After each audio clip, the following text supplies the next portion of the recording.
দাড়িভিট মামলায় ডিভিশন বেঞ্চে রাজ্য ডিভিশন বেঞ্চে মামলা দায়েরের আবেদন মঞ্জুর প্রধান বিচারপতির ডিভিশন বেঞ্চের।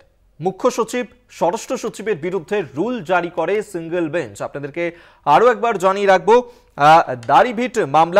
দাড়িভিট মামলাতেই ছাত্র মৃত্যুর ঘটনা ঘটে এবং সেই 10 বছর হওয়া সত্ত্বেও এনআইএর হাতে তদন্ত সংক্রান্ত নথি না দেওয়ায় আদালত অবমাননার রুল জারি।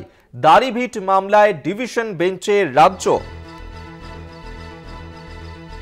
ডিভিশন বেঞ্চে মামলা দায়েরের আবেদন আপনাদেরকে আরো একবার জানিয়ে রাখবো, আবেদন মঞ্জুর প্রধান বিচারপতির ডিভিশন বেঞ্চের। দাড়িভিট মামলা, সেই মামলাতেই ছাত্র মৃত্যুর ঘটনা ঘটেছিল, যেখানে 10 বছর হয়ে যাওয়া সত্ত্বেও এনআইএর হাতে তদন্ত সংক্রান্ত নথি না দেওয়াতেই আদালত অবমাননার রুল জারি করা হয় এবং রুল জারি করেছিলেন বিচারপতি রাজশেখর মান্থা।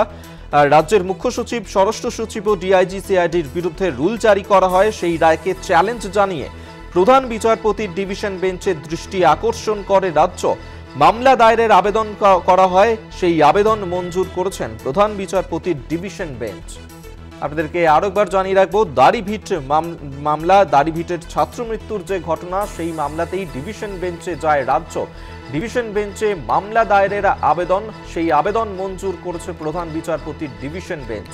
মুখ্য সচিব, স্বরাষ্ট্র সচিবের বিরুদ্ধে রুল জারি করে সিঙ্গেল বেঞ্চ। 10 বছর হয়ে যাওয়া সত্ত্বেও এনআইএর হাতে তদন্ত সংক্রান্ত নথি কেন দেওয়া হয়নি জানি আদালত অবমাননার রুল জারি করা হয়। বিচারপতি রাজশেখর মান্থা তিনি এই রুল জারি করেছিলেন। রাজ্যের মুখ্য সচিব, স্বরাষ্ট্র সচিব, ডিআইজি সিআইডির বিরুদ্ধেই রুল জারি করা হয়েছিল।